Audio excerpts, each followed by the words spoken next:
that last Recording in progress. Sorry. Some of you may recognize that last syllable, the D, as the same syllable that you hear in the Gayatri mantra, Bhargo Devasya Dhimahi. So D is light. Maybe you have heard that syllable in the term buddhi, which is not your intellect, it's your intelligence. Buddhi, so D-H-I. And so you're in the body, you also have junctures or meeting points that are called sandhi, and it's your joints.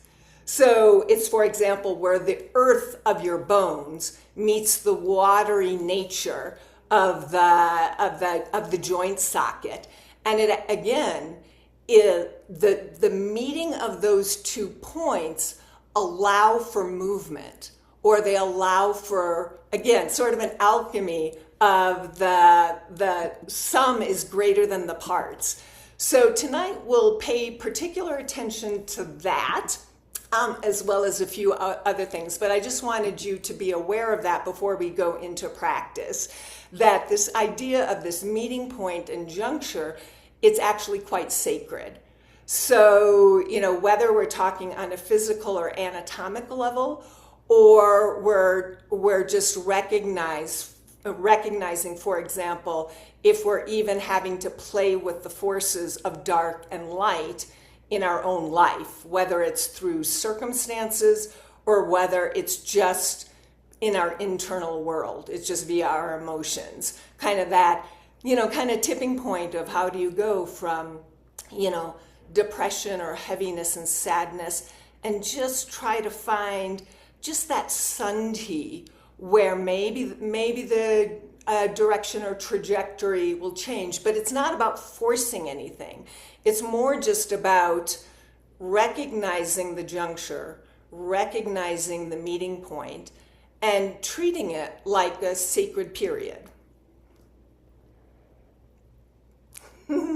So that reminds me too of just, you might be familiar, I think maybe a symbol we all know of, which in like Chinese philosophy is the yin yang symbol. And if, we see those kind of swirling black-white symbol, and if you look closely, if you know this or don't know it, but in the black section, there's a little dot of white. And in the white section, there's a little dot of black. And it's just this reminder that in what we call darkness, that there's often like, ting, there's something, there's a seed, there's an essence of light. And then even in lightness, like there might be like a little seed of dark. And the symbol really is just, it is representing nature. It's almost like it's not manipulated. It's just the way it is. So can we, keep this in mind, as like Silke said something about like a depression that we have, but even in, what we feel is something like, oh, good, now everything is great, and it's just keeping that in mind, that dance. And in Buddhist teachings, there's always this mention of like the 10,000 joys and the 10,000 sorrows that is just part of being human, and how we don't expect it to be any different than this. In fact, it's like we really have this capacity to hold both almost simultaneously. Like if we all could share right now, like what's happening in our lives, it can be like, whoa, I got this heavy, stuff going on. And then like, oh, this is going really great. It's like, yeah, of course. So this is why we practice, is to pause and just kind of watch this balance and this little back and forth. Our teacher this weekend was always using the word pendulate, to pendulate. And how things just kind of can swing back and forth. And there's just, so much of this in our lives, and we see it mirrored in nature. And I'll give you a little more of a personal example, because, I've long been familiar with that symbol of yin yang, and I love, of course, again, we've all experienced on some level, even in, maybe darker or heavy times, there are kind of moments of lightness. But sometimes, it's one of those things that, when you hear the description of it, it sounds good on paper, but it's actually really hard when you're going through it, right? It's even sometimes hard to imagine that you're going to see or experience that lightness. But I'll tell you from my own experience, and I think some or most of you know at this point, that last year I had a pretty dramatic health event where, if I try to give you the short version of the story, that essentially I was diagnosed with a prior cancer had metastasized to my brain, my spine, my lungs, and more recently, some of that metastasis is showing up in my liver, my adrenals. So, and as a result of this, certain things happened, like I couldn't walk. Well, I had to go through treatment for one. I had to, for example, relearn how to walk correctly. And I did work for a period, but I, lost the work because I just couldn't keep up with the pace of it, not just physically, but literally just the way my brain was functioning. Now, I can tell you all this, and it could sound kind of dark, kind of heavy. And I'll tell you, I won't deny that I've had not only my moments of meltdowns and darkness, definite resistance to it, like I did not want this to happen, right? And basically a lot of that resistance was, I just want my normal self back, right? And I'm not even saying that I even consciously thought about it exactly at that time.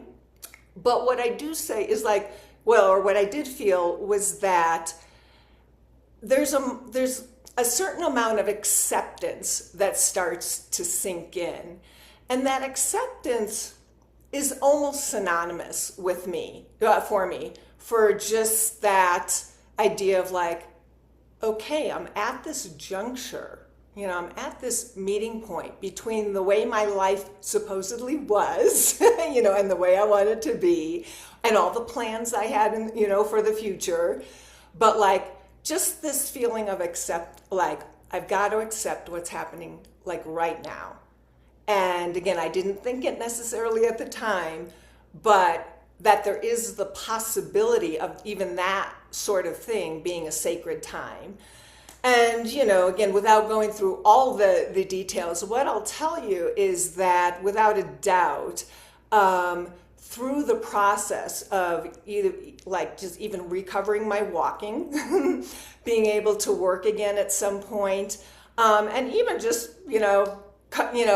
coming up with a place to live, and that's a whole nother story, that through all that, there have been, I would say, the most amazing people have shown up to in one form or another, where they became like a candle in a dark room, right?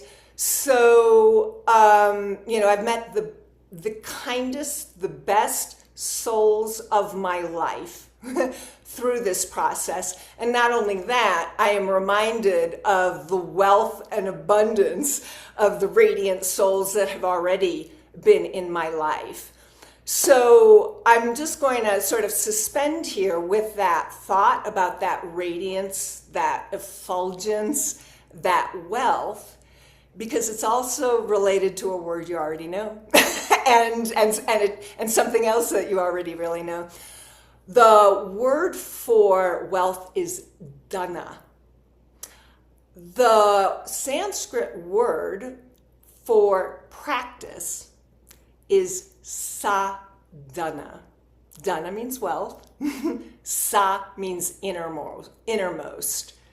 So sadhana, the Sanskrit word that's associated with what we translate to as practice, what it technically translates to is your innermost wealth. So sadhana is all the tools, all the techniques, all the things that you have available to you, whether it's through yoga or another modality, that reminds you, reconnects you to that innermost wealth that you came into life with. Well, on that note, we are going to, yoga. There's, some talking, but then we do the work, right? We just move the body. We're to get things, removing obstacles. So we're going to start to move. So I'm guessing you have a yoga mat out, and I'm going to be talking or teaching, and Silke's going to be demonstrating. So we're going to start by reclining. I know you've maybe been sitting for a little bit here. So go ahead and lay on your back, okay?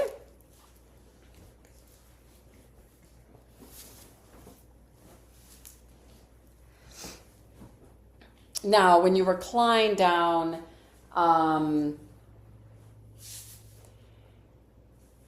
you can bend your knees and just keep feet on the floor and drop the arms down. It's good to be aware of just the spine, your head. You can just get the head just right so the throat is open, nostrils are open. And, every time when we start the physical practice, it's different, every time, or not only different, but just I really needed to do this.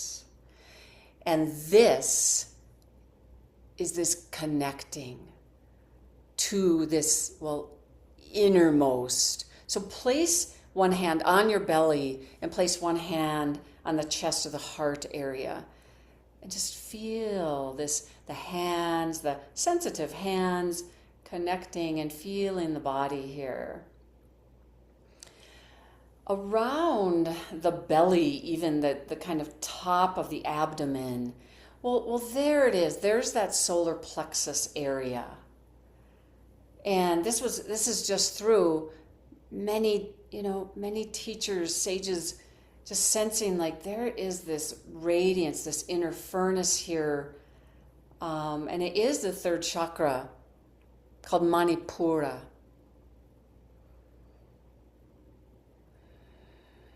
So breathe into that lower hand and just feel that space then. And just laying in this pose opens that space.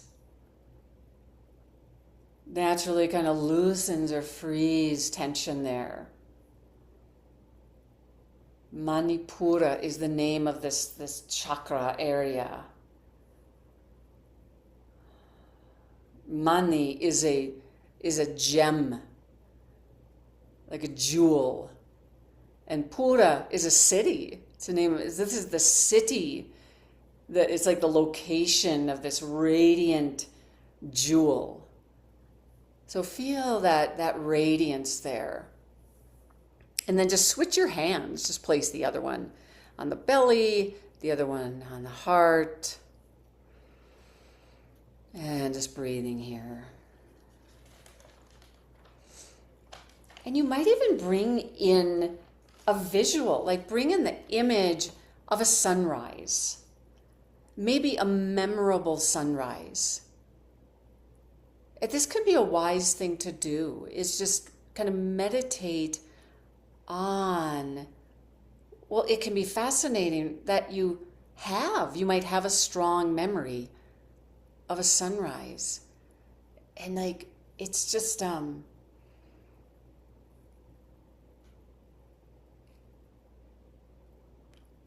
wordlessly helps us connect and open to, beyond our limited thoughts.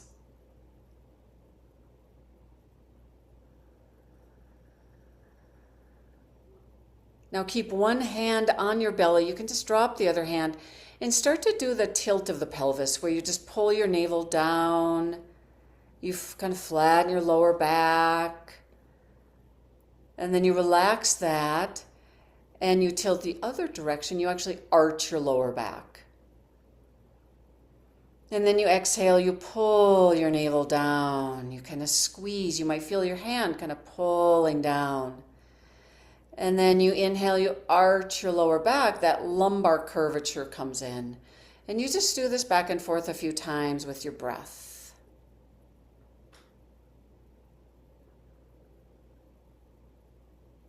Bring your full attention to this.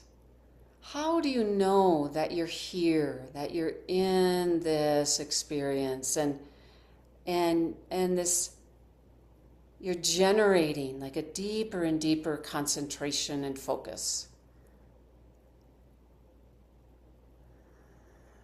Feel that space, that each time you're doing this, how it moves through any held tension.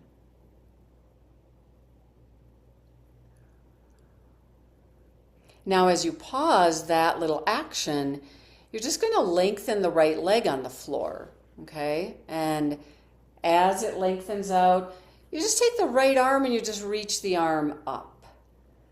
And just feel that reaching through the right leg, reaching up through the right arm.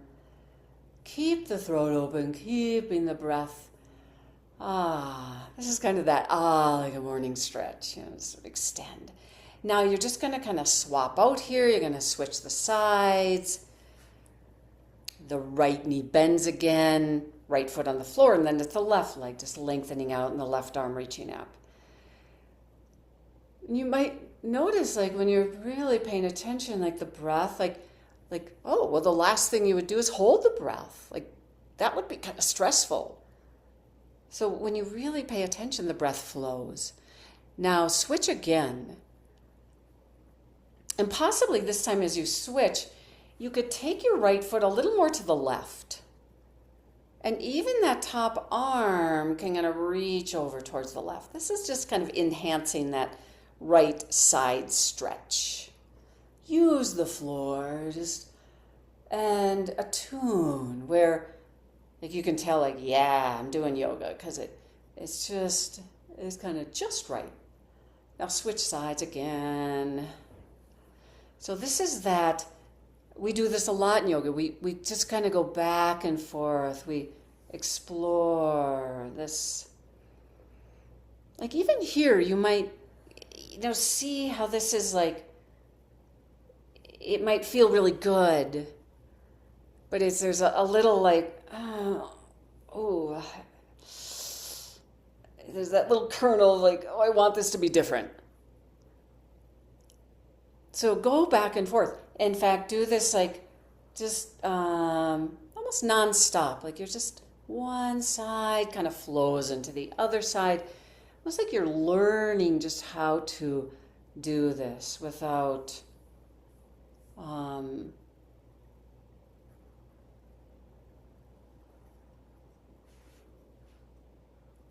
disconnecting. So suddenly you might really notice like, wow, my nostrils, or, like the awareness just kind of really moves into areas that it usually isn't.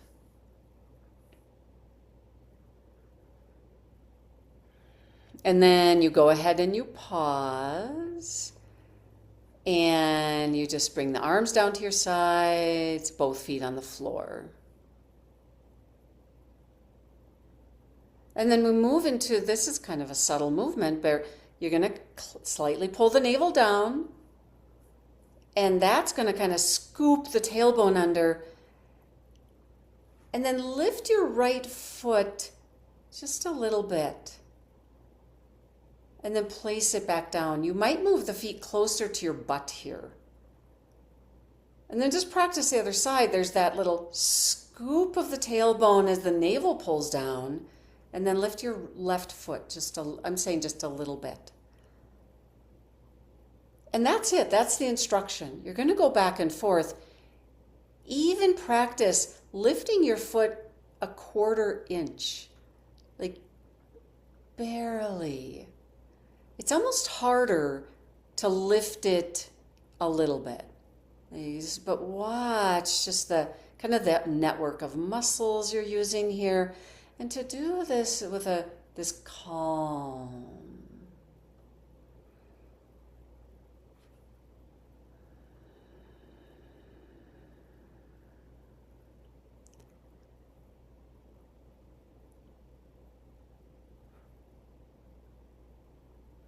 Playing back and forth, keeping the mouth really relaxed. Notice like some muscles like really kind of firing up here. Generally like lower belly, lower back.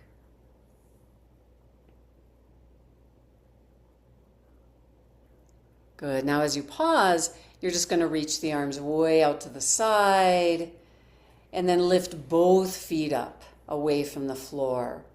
Keep the thigh bones kind of straight up and down here. Squeeze the legs together and just start to do your small twist where the legs drop slightly to one side and then legs drop slightly to the other side. Keeping the arms grounded. Keep the throat really relaxed here. Let this go back and forth. So here's our kind of pendulating side to side. Letting the yoga begin. This self-study, the what's working here? How can I kind of feel the strength, like deepening and deepening, but also the calm of the mind, deepening, deepening. You might even, when the legs drop to one side, you might let the head kind of roll. You're looking the other way or facing the other way. And then they both switch. The legs go the other way, the head just rotates facing the other way. Study this. And kind of watching how we can turn things into stress or hell, like if we're not paying attention.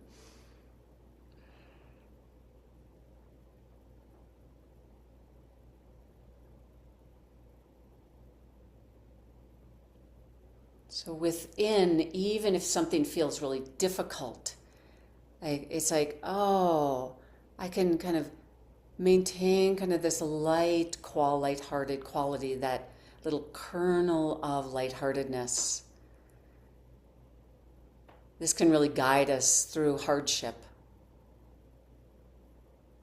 Breathe, feel the belly. Good. And then you just pause in the center and you just drop your feet to the floor and you pause.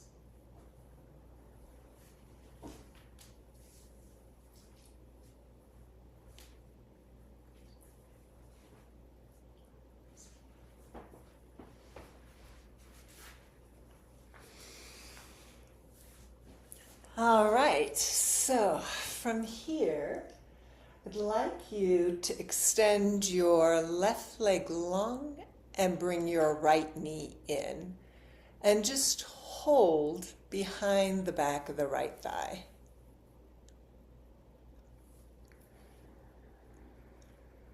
Still feel yourself just well settled on the mat. So even though we're bringing in just a little more movement, a little more dynamic tension, it doesn't mean that you become tense. So as you may know, you're just going to breathe in and you'll slightly back off from that flexion. And as you exhale, you'll bring the right knee, the right thigh in towards you while you keep extending through that left leg. And then again, you can back off a little bit on the inhale. As you exhale, as you bring the knee and the thigh in towards you, just experiment a little bit. Just let your upper back come up off the floor. So you're going to curl in a little bit. You'll feel a little more heat. And then just gently release back down. Go ahead and do that a couple more times. You release a little bit on the inhale, flexing a little more deeply on the exhale, a little curl so you're working your upper psoas to do this. And one more time. And again, you may feel a little heat in the solar plexus, the well-named solar plexus. And then if it's possible, you can stay with this, but if it's possible for you, the next time you curl in, see if you can lift your left leg above the floor. And so you're curling in, left leg is hovering above the floor, and just gently rock up, down a little bit with that left leg. And then go ahead, swing it out laterally to the left and then back in towards the center. This actually is very therapeutic for the sacrum, which is also a sandhi. It's a joint. So see if you can just manage that, a little light swing out to the side and back in. And then maybe just one more as the leg comes back in towards the center, maybe just a little more squeeze in, but again, don't force anything. And then just gently, gradually switch sides. So left leg comes in, right leg extends. If you need to keep your right knee bent, you can feel free. Just, find your juncture, your meeting point of stability and sweetness or comfort. So a few times, a little deeper flexion on that exhale with that left leg. And then again, you can experiment a little bit after your next, or with your next repetition, you can curl up a little bit. So the sternum will come a little bit in. You're working your upper psoas. You maybe feel a little more heat in the solar plexus. And just go ahead, back off a little bit from that on the inhale. And then again, let your body tell you how far to go. So you don't have to obviously, you don't have to rely on my words completely. And then again, maybe just one more repetition. Back off a little bit on the inhale. Good. And then see if you can get that right leg above the floor. Rock a little up, down, up, down. And again, it's small, so you're not overusing the big muscles. It's a little more subtle effect. And again, very therapeutic for the sacrum. And then you can swing gently out and in and out. It's actually kind of fun.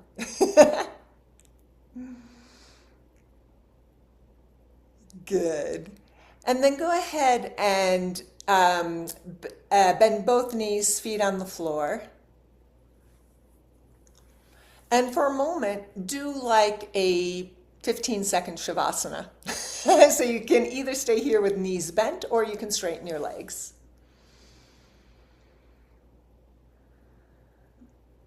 And maybe even notice where energy wants to travel within the stillness.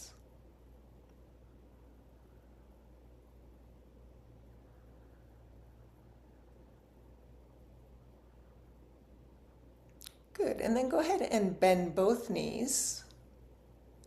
And let's return a little bit to those pelvic tilts that you did earlier.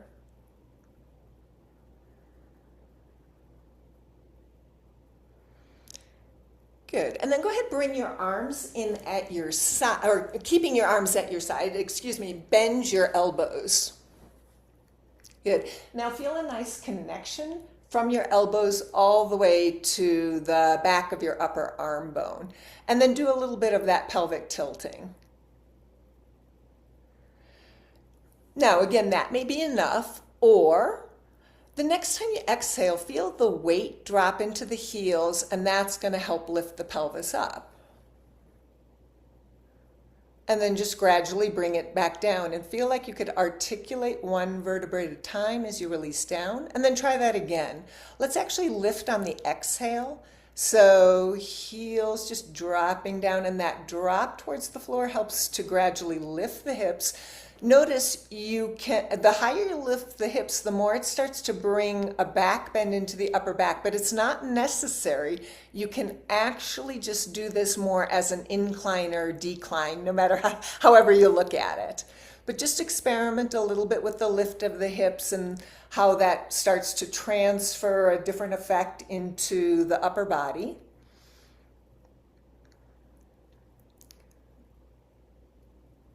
Good. And then go ahead. This time as you release down, keep your elbows bent like that. Feel that nice connection from your elbows to your upper arms. Just press into, so you're not going to lift the hips this time. The feet are grounded, but you don't have to press into your feet more. But what you're just going to do is press into your elbows a little bit so that the sternum actually starts to lift a little bit towards the ceiling. Now, for those of you who have practiced a full fish pose before, this is sort of the precursor to it. And again, you can experiment with it, pressing into the elbows, feeling the chest starting to lift in response, as if someone's lifting you up by the breastbone. But notice the head still stays on the floor. Do notice the contact, though, with your head to the mat. So there may be a little sliding as a little back bending action happens in your upper back. And then as you release out, there's still contact with your head, probably maybe a slightly different portion of your skull. So again, you can do it once or twice, or if you feel like, you just want to rest, you can.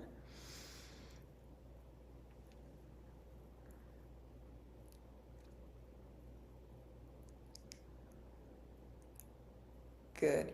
And then as you release out of this, taking the feet up off the floor, you can, even just let your hands come to your shins.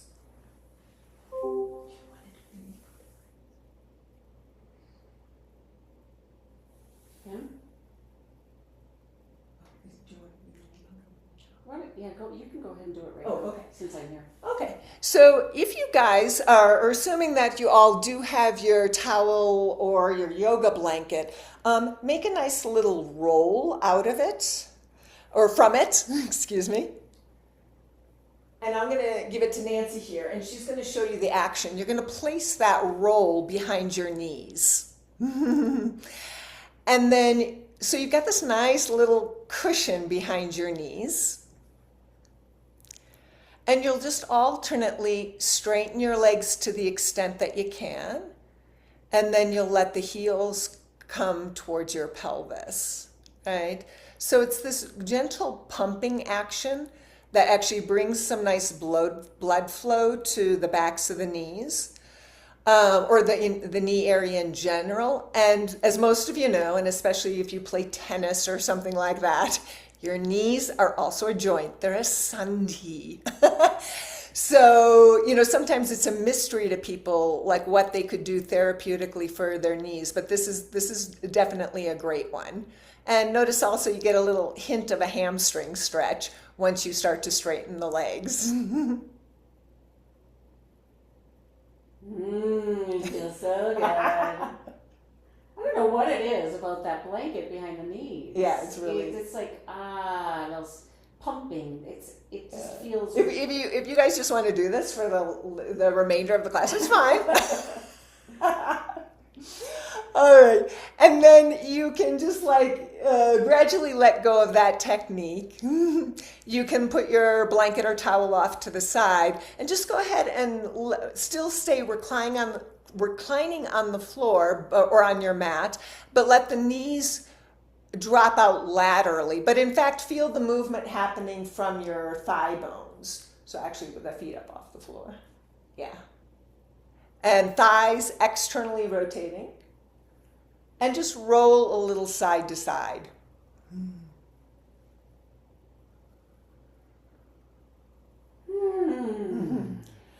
Now, go ahead from there, come back to the center, bring your feet on the floor.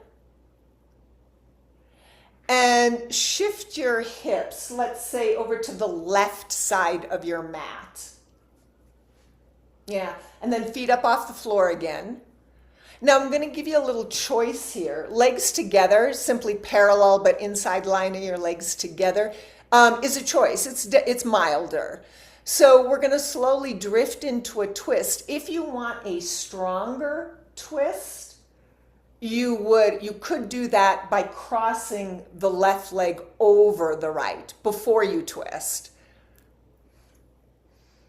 And then just feel that nice massage that you're getting via your breath in the abdomen in this twisted position. if you need to make any small adjustments, especially for the sacrum, it's really helpful if that bottom hip is directly underneath the top hip. So since I can't see all of you, you might need to make those small adjustments on your own, of course. Good. And then you can gradually bring that back to the center. If you cross the legs, uncross the legs, and do a nice, just little swing or shift over to the other side. Now, so the hips on the right side of the mat, feet up off the floor, knees together. Again, that will be the milder version, and you can float your knees towards the floor at the left. And then everything can gently turn right. If you want a stronger twist, you would cross that outside leg over, meeting the right leg over. And again, in either case, it's really helpful if the top hip is directly over the bottom hip, especially for the sake of your sacrum.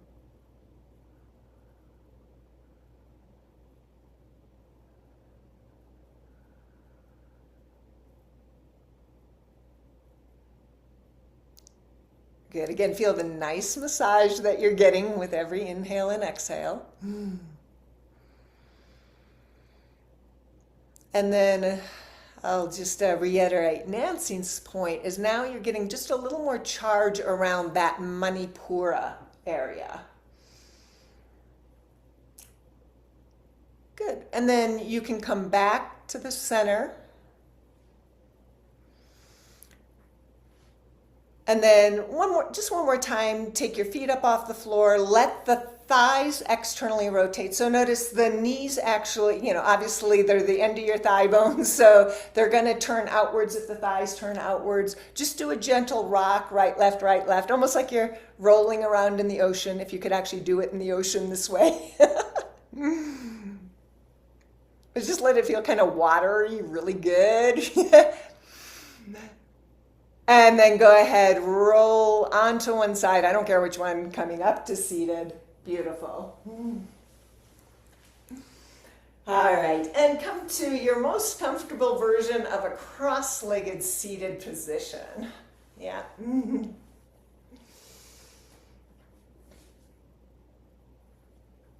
So I'm going to pause you. What are you moving into?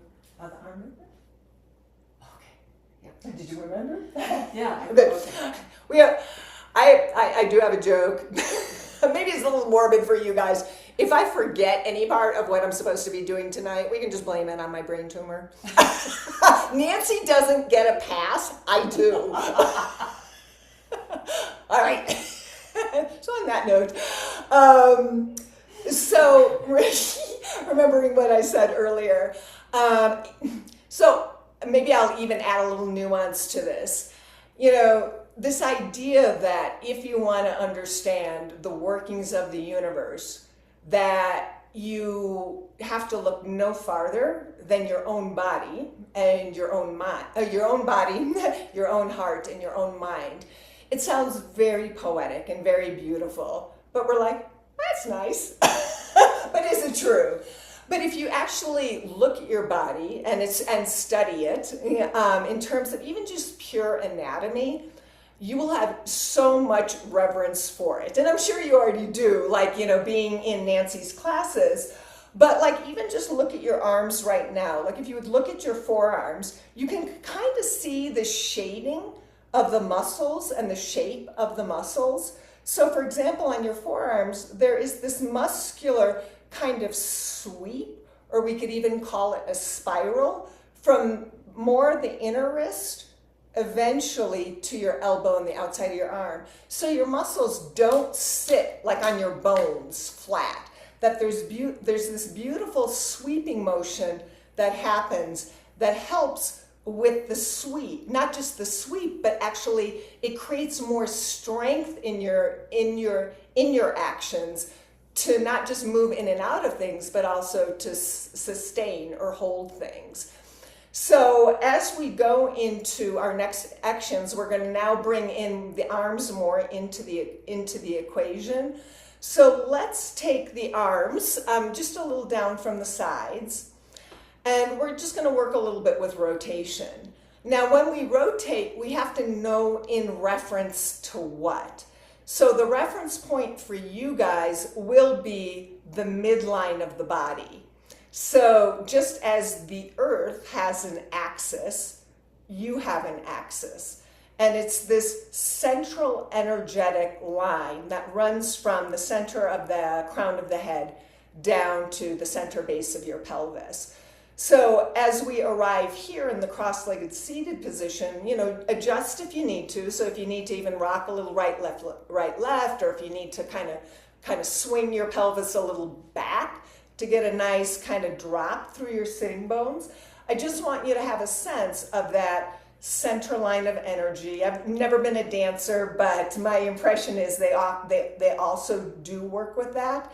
And just sense the balance of the drop of your sitting bones and then the crown of the head, not so much lifting, but floating towards the ceiling or the sky above you. Have a sense of the balance right, left, and right, left. So pelvis, the legs, even the balance in one side of the upper body versus the other.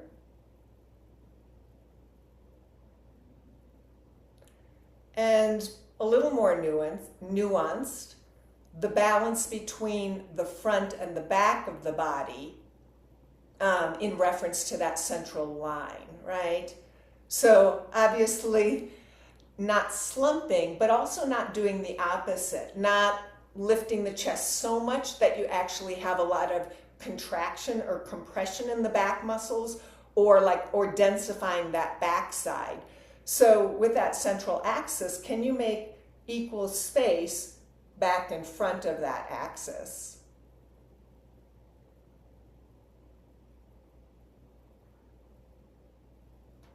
And even for a moment, you might sense that you are in fact the conduit between the earth below you and the sky, or maybe consider it heaven above you.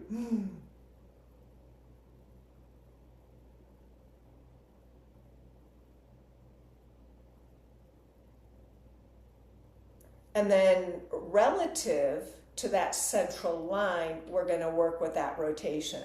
So with your arms down at your sides, it's pretty easy to understand here. Externally rotate the arms. External typically means moving away from. So externally rotate. So notice I could just turn my forearms, but I actually want to rotate that whole upper arm. The result will be just a little more opening in this chest pectoral area. It also results in this nice little sweep of your inner deltoid going back. So again, there's a sweeping or a spiraling that's happening. So if you externally rotate the arms and now lift them up halfway, just notice the effect in the chest. So the shoulders don't roll in towards that central line. The inside of your shoulders, those inner deltoids, roll away from that central line. But can you still have a sense of space in the back of the body so you're not tightening? Now, again, all we have to do is just keep going with this momentum. So I'm going to continue to lift the arms. Notice I haven't changed the rotation of the arms. I've just changed where the arms are in space. So you guys keep your arms where they are, but notice I'm not suddenly turning my hands outward, because that would turn my shoulders inward. I want to just keep going with that momentum that I set up originally. So an external rotation in the arms, ultimately in this position, means your biceps are facing your ears.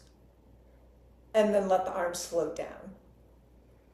All right, let's just do that a couple more times. Rather than my words, actually feel like your own breath. The rhythm of your breath is raising and lowering your arms.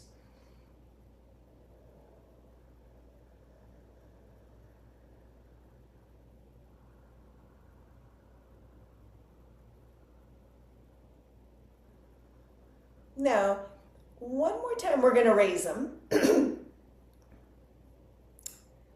Notice if you really do continue with that external rotation, you'll actually have room on each side of your neck.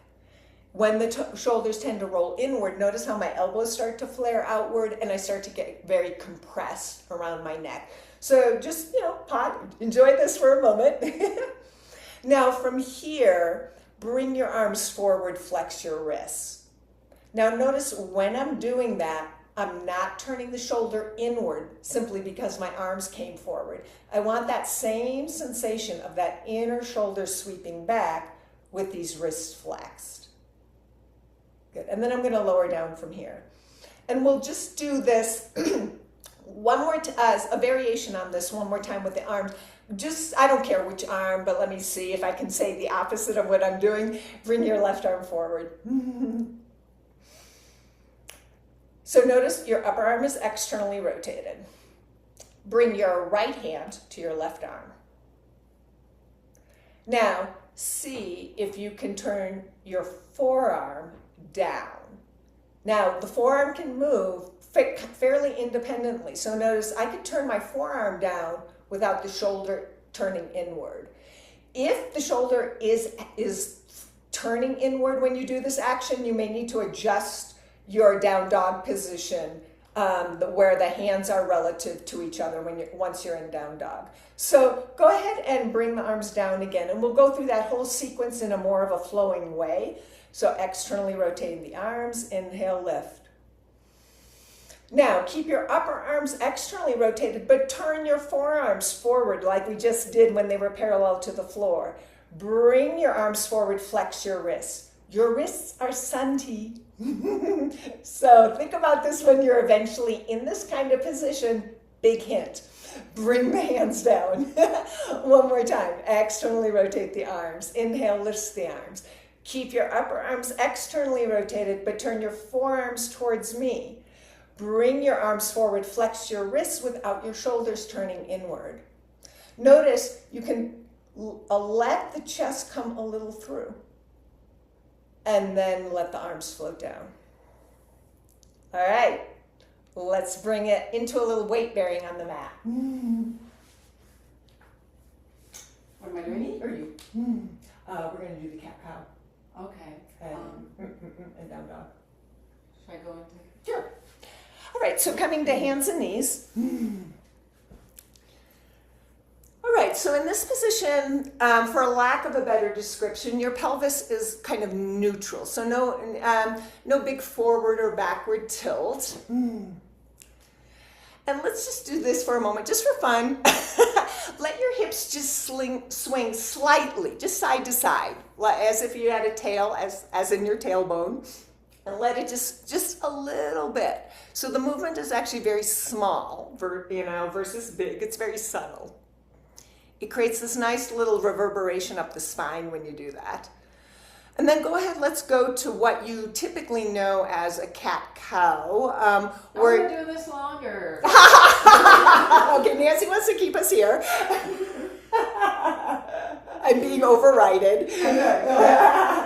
So then go ahead and go into a forward and backward tilt, but of course mindful of the low back. So when you go into that forward and backward tilt, especially with that forward tilt, make sure you're not cramming into your low back. Good. Now that's often the way it's taught in yoga classes, which is legit for sure. And you get to feel kind of the relationship of your pelvis and your head to your spine. They're kind of two big weights at the end of your spine. So I'm full cat-cowing. Yes, you're full cat-cowing. Now, what I'd like you to do is come back to essentially our starting point, your neutral position, what I described as a neutral position, even though that's probably never true in yoga, that you're neutral or completely neutral or symmetrical. But look, just find your hands and knees all fours position. But now, rather than your pelvis leading the movement, what I'd like you to do is bring your attention more to your belly button and your solar plexus. And feel your belly button draw in first, and that's going to start to flatten the low back, and it's going to create a rounding of your upper back towards the ceiling. So a good image is like you're a cat being picked up from underneath. So let your ribs sink gently towards the floor, and so the chest is going to sink towards the floor. And again, we're keeping the focal point a little higher, not at the hips, but the belly button. And let the belly button, the solar plexus draw in like your cat being picked up from underneath.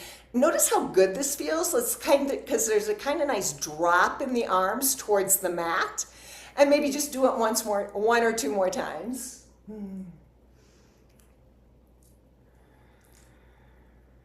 Good. And then come to your original position, just your basic all fours, but do add a little bend in the elbows, and then alternately slide each shoulder blade up towards each ear. It's almost like you're a cat walking in the wild. And again, it feels really good. You can get a nice little warmth in the upper back.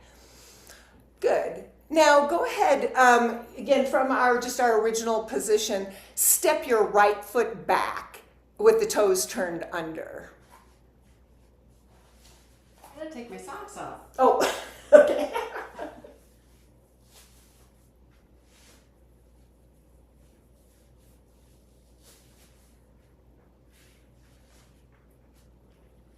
Good. And you can even rock a little forward and back, so you get a nice little stretch in your calf muscle. But you can already kind of test out how this feels on the wrist. So again, your body will start giving you signals, how much is good, how much is enough, how much is too much.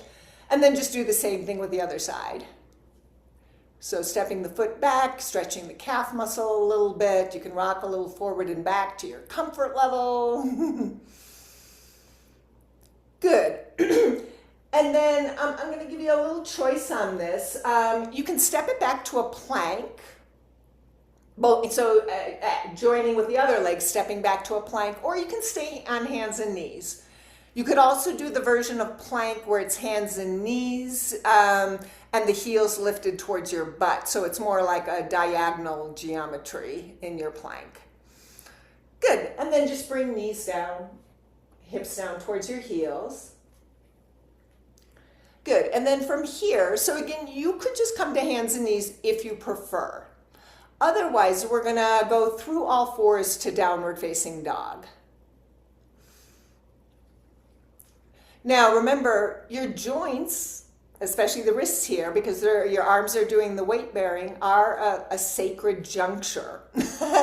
So obviously you need the strength of the arm bones meeting the wrists, but you don't want it to be jamming into the wrists. So can you find a way to find some lightness in the wrists?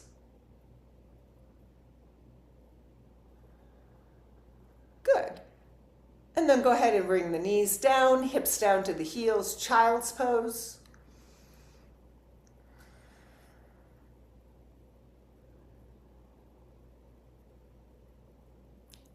Good. And let's just add a little lateral stretching, child's pose. Go ahead, walk your arms over to the right a little bit.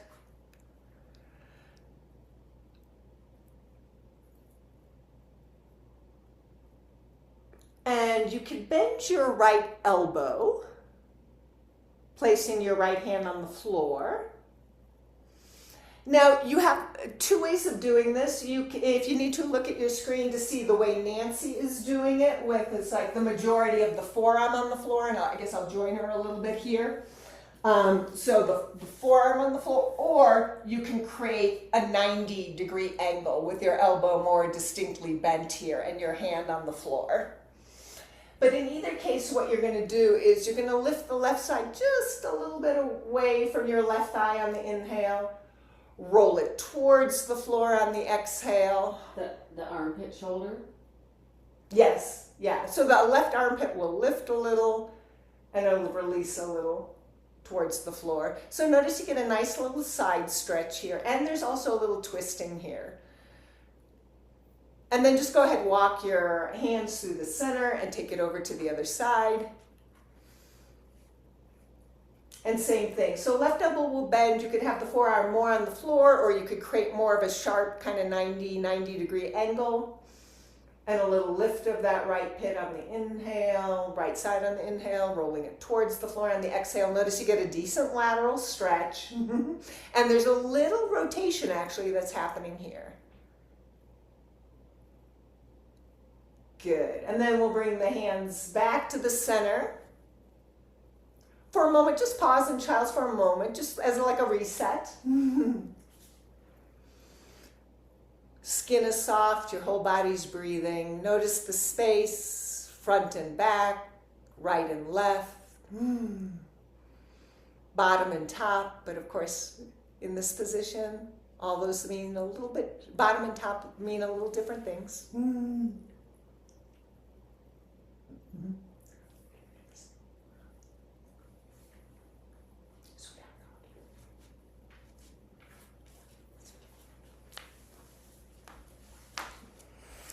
Now you're going to just lift back up. Yes, you're going to go right back to your downward facing dog. Being aware of just grounded connection. And why not? Let's just do a few dynamic back and forth where you go to your plank and you go back to your down dog and you breathe and just, you're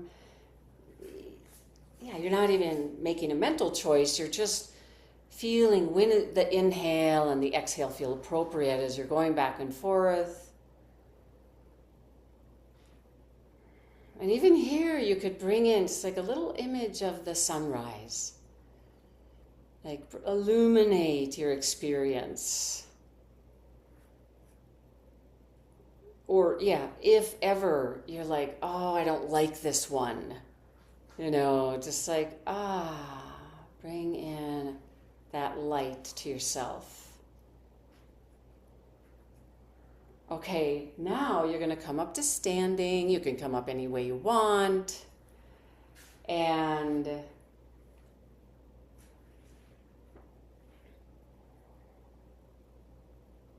you're going to just come upright, standing upright.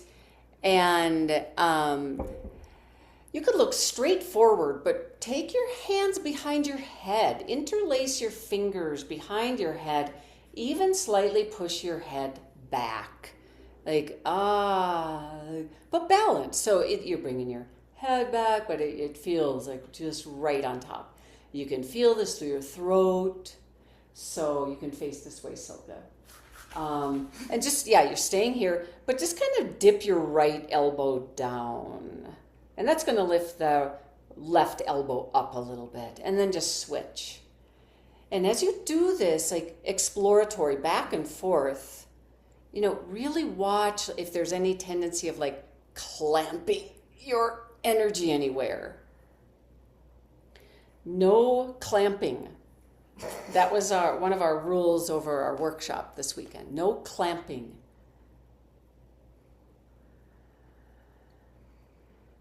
And I kind of expounded on it where I said no clamping and no clinging. And that's often taught in so many different ways about not clinging on, like, I want this and I want it to stay the same.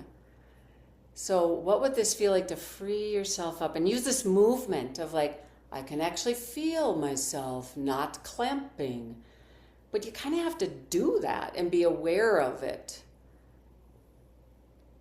You can go glamping, but there's no clamping. Sorry. Okay, the arms come down. They just like drop down. And then the arms just swing forward and back. They're just loose. And be aware of your knee joints. They're a little bit springy here, but strong. Okay? Free, up. And now it's really loose in the joints, right? Can you like, oh, this is very effective in getting that space through the wrists and elbows and shoulders. And even as you keep doing this, like open your mouth. Why not? Because jaws can get clamped, right? So like, Okay, and then just stop. You're going to go over and touch something. So let's see. Silke's going to touch this little cabinet. And actually, you're going to turn around because you're going to touch with the right hand. Okay? So now you're balancing. You're going to balance on your right leg. And you're just going to swing your left leg. So now it's that left leg joint swinging. But notice, like, you're kind of doing tree pose. So keep that left leg swinging, but move into a tree, like strong. So keep the left leg swinging. Just let it, yep, just let it swing. But just pay attention to breath is free and then flowing. And then just move into a little tree where you place that left foot on the inner calf. You might even notice how the foot kind of fits well on that kind of lump of the calf. Even reach the left arm up. Ah. As you let go, bringing the foot down, the arm down, just switch sides, okay? Balance now on left leg, and let the right leg just swing. Natural, not forced. It might be small, it might be big, but as that right leg keeps swinging, feel the left leg. Make you like really firm. The lifting up through the crown of the head. The calm mind, that quiet.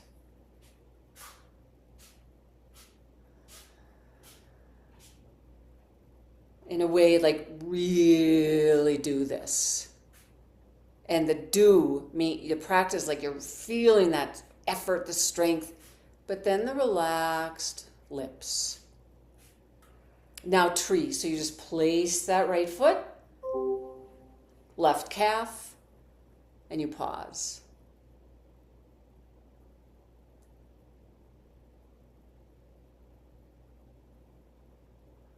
Good. As you bring the foot down, you just move back to your mat. And so that was just a nice little swingy joint work. You're going to go ahead and sit on the mat. Lean back a little bit into your hands. Take the feet wide apart and just start to drop the knees side to side. Just do a loose. Really like way down. Can you feel the belly? This is actually really good for that solar plexus, manipura area. Just letting that move. Yeah. And then move yourself onto your back into, like gradually place the spine just right. You are moving into a shavasana here. Okay. It's good. It is good practice. Just almost, yeah, like talking to yourself, saying to yourself, like, and now I'm going to be still. Knowingly still.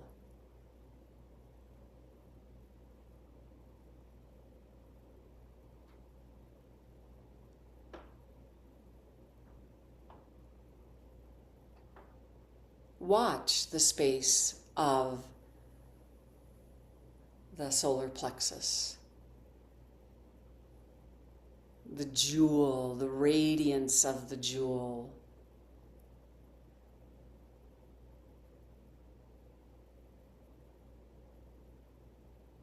Bones dropping now, like every joint is now releasing. Every joint releasing.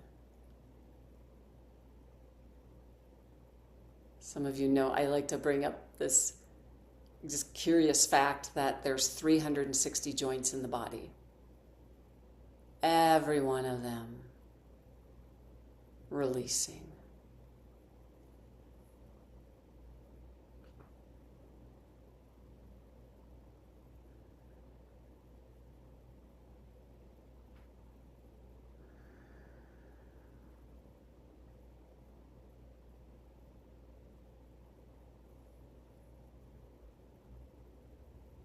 See, with practice, we even grow our understanding of this pose. And sense even the littlest muscles at rest. the wisdom in this emptying. But the mind is present. It knows what's going on.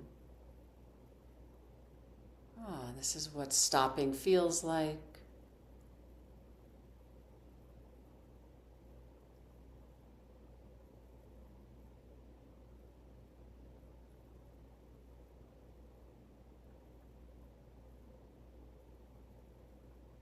If the mind is active, bring awareness to the nostrils and feel the air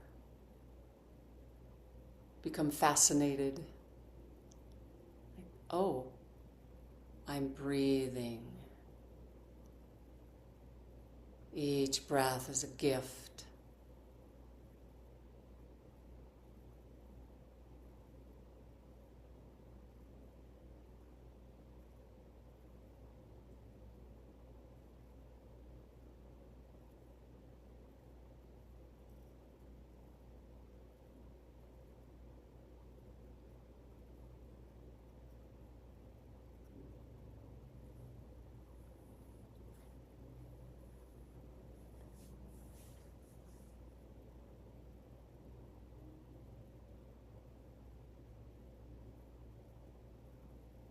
Awareness flowing inward.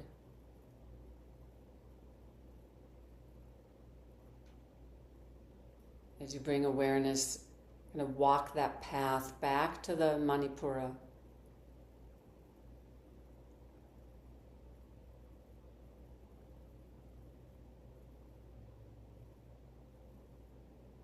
We often live a short distance from the body, but right now, it's all different. Walking that path again and again into the body.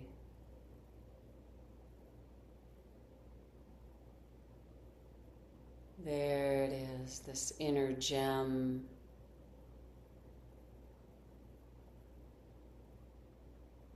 Kind of gather around the fire.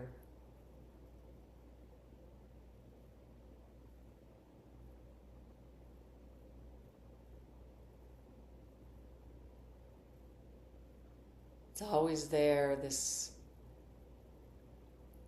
radiance.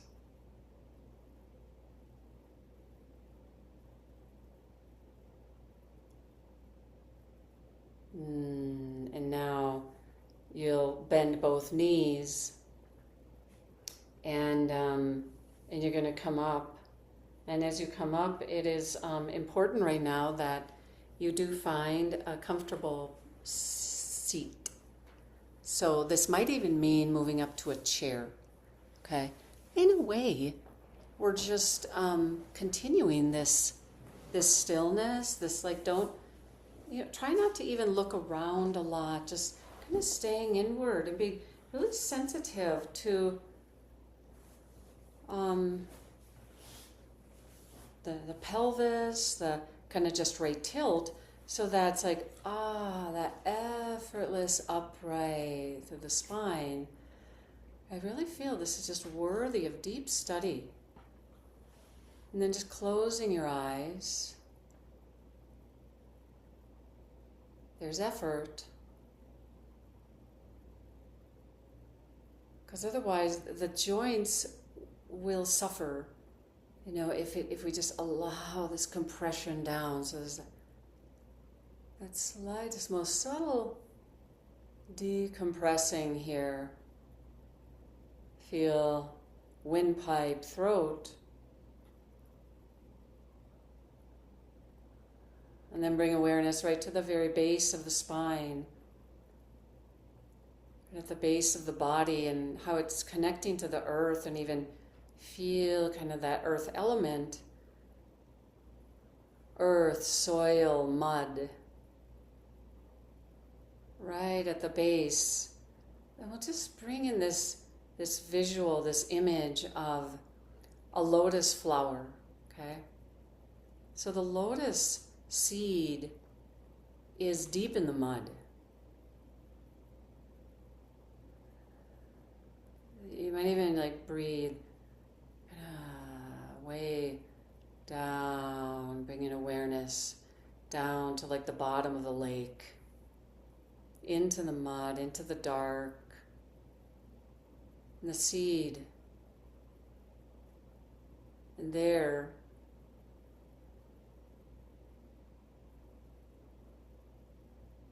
a moment then when the seed starts to send up a shoot. And imagine this emergence, the stalk of the lotus. It's still in the dark, but moving upward. And imagine this moving up through your spine.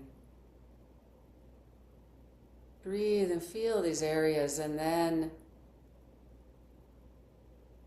that stem like moving upward, gradually just following this kind of mystery, this nature guiding it in the dark. And as it's moving now upward through the spine, it detects the light. And as it's moving upward through the spine, up to the brain, and up to the crown of the head, it's just this natural, bright radiance. And it's the effortless blossoming of the flower.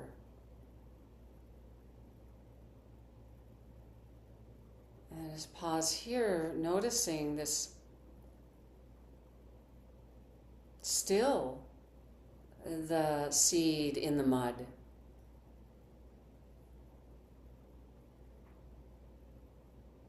The life, the connection, the roots in the dark, leading up to the light.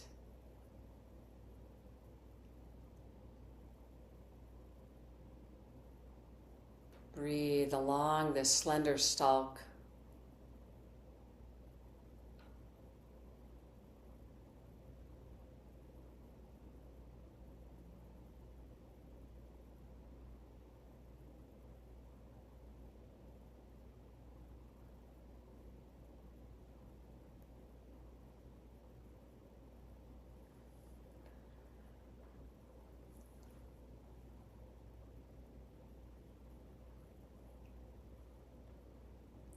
Staying with the breath. Just notice the touch, the feel of the air as it enters the nose and as it exits.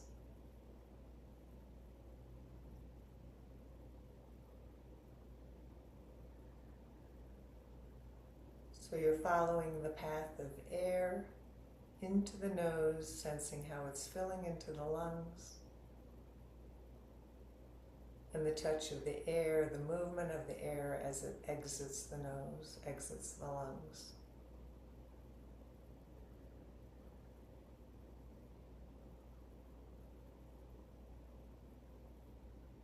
This can become very fine, very subtle, where it's not just the movement of air, but just subtle energy as it comes into the body and exits the body.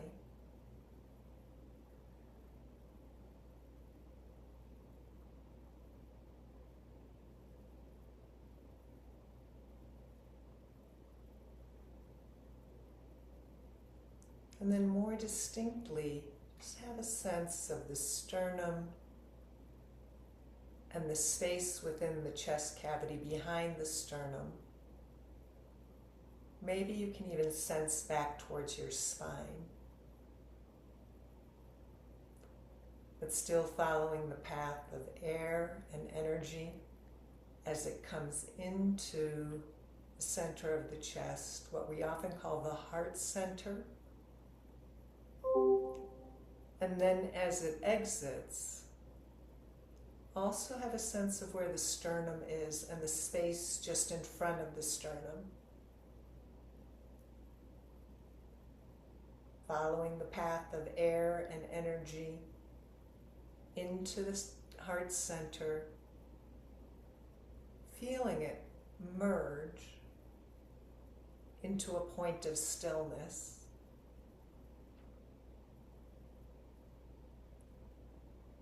And as it exits, feel or just sense it merging or dissolving at the space just in front of your sternum, outside the body. So follow that nice arc with the inhale merging into a point of stillness in the center of the chest or the heart center, and the exhale doing the same, merging into stillness just outside the body in front of the sternum.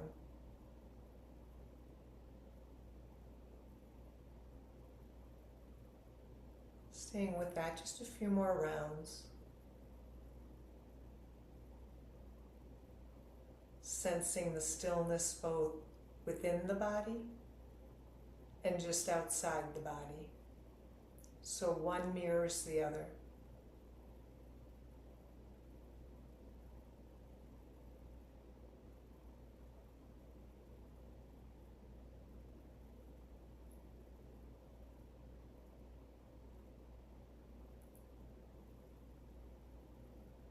And then allow your awareness to rest or settle, again, behind the sternum, deep in the center of the chest.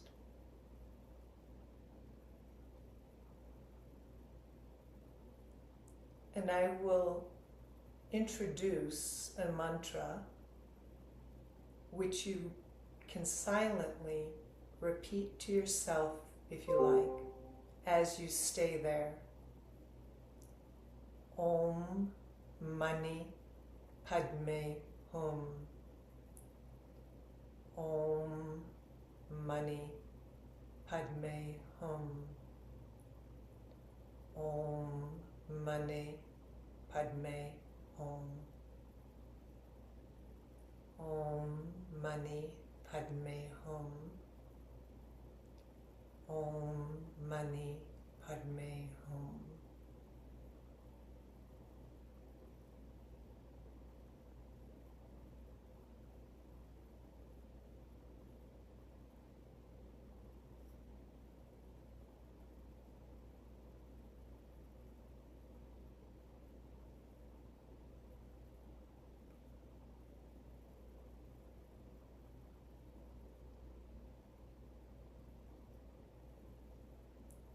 Praise to the jewel of the lotus.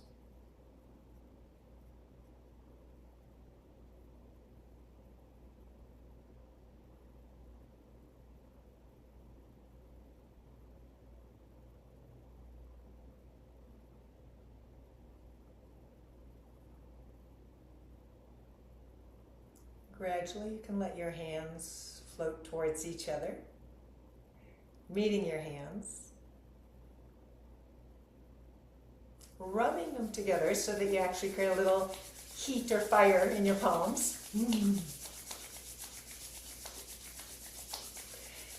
And then cupping the hands gently over the eyes so you even feel the warmth of your own hands transfer into the eyes.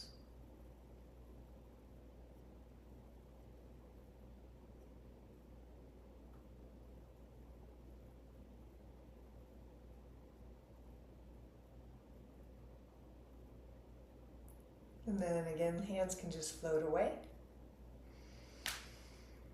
You may want to tilt your chin down a little bit as you begin to open the eyes.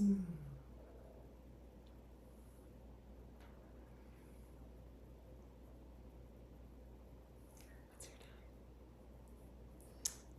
time? 6:35.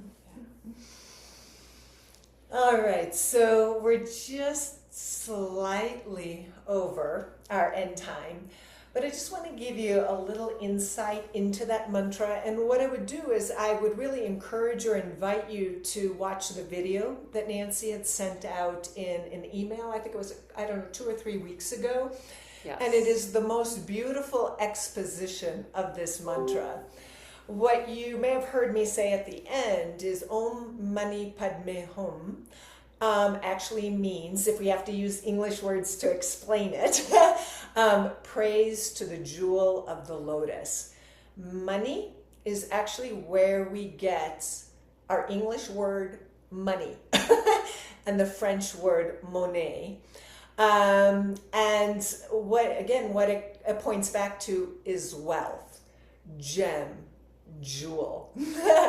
So this is money pura, but as you might have sort of picked up from Nancy's meditation, that you in fact are the lotus itself, right? And going back to my earlier words, that if you really want to understand the workings of nature, the workings of life, the workings of consciousness, you have to look no farther than your own body, your own mind, and your own heart. So this mantra is one of those things that connects you back to that recognition, as well as, and I'll try not to pull from the video too much, but it was such a brilliant explanation of this mantra, is that if you can picture a lotus flower in a pond, right? And we know the reference of that. It actually has to be planted, or the seed has to fall in mud, dark, sludgy mud, in order for it to germinate and rise up, right? But also along with it is all these other lotuses, right, that have their own, that eventually die off, that have their own seeds falling from the center, again, down to the bottom of the pond, into that mud. And the reason I'm emphasizing this is because so often we think I'm going to start crying now, that we're alone in our darkness, we're alone in our grief, when the truth is that, and you don't have to travel far, you probably don't have to have many conversations to realize it, that that everyone has a story, right? Everyone has their own grief, their own suffering, their own darkness, and yet we're still somehow we're still all doing this together. And I'll just give you the tiniest example. So this weekend, I was getting a delivery from the Cancer Foundation. And as I was talking to the person who delivered it, I found out he has cancer. And so we had this absolute lovely conversation about, again, we didn't use these exact words, but how, what is happening, and the people that we meet, and just even the fact that the guy who's delivering the food to me has cancer and is volunteering for the Cancer Foundation. And we have all these incredible conversations that it actually becomes a gift. So it really is, it really brings you to this presence of this radiance, this effulgence that can happen in any moment, and often when you're least expecting it, right? So I'll just end with these words, and some of you have heard them before, that my teacher, Swami Rama of the Himalayas, said, the sun, the moon, the stars, and all the light you can imagine in the entire galaxies are just a fragment of the great light that is within you. This is the light of wisdom. It's the light of sharing. It's the light of life that thou art. You should never have a doubt that that light of life is within you. So as I just briefly said earlier to Nancy, and a social worker who was here, I said, it's kind of like, when someone flicks a lighter at a rock concert, and so you have one little flame, and then suddenly you see ding, ding, ding, you see a whole sea or wave of light. And I know, I'm trying not to put too much rose-colored lenses on this whole situation, but it is not so much what I just want to make up. And, say, that I'd like to say is happening, it is happening. It's palpable, and it's truly a gift. And, I know that probably all of you have situations or stories similar to this. So I just want to really thank you for joining us tonight. And, I don't think I ever need to remind you of anything else, but just, treasure that light that is you, shine in your authenticity, and you will easily find it mirrored. So I think that's where I'm going to keep it, and I'll see if Nancy wants to add anything to it. Oh gosh.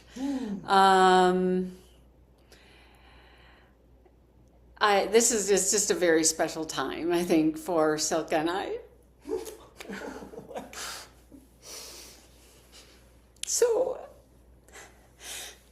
and it's funny too, because even when tears come, it's like there's also that joy in there too. So, there it is.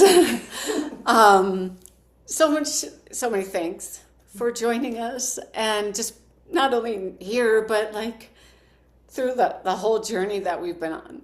So, thanks everyone. Thank you. Really, I'm just out of words. But if you want to right now, you can stick around if you want to. We will just kind of end class formally, and we'll just kind of unmute if we want to. One thing I will maybe put, in the little chat area here is that if you want to donate to this class, you can. I didn't, ask for any special donation or anything, but let's see.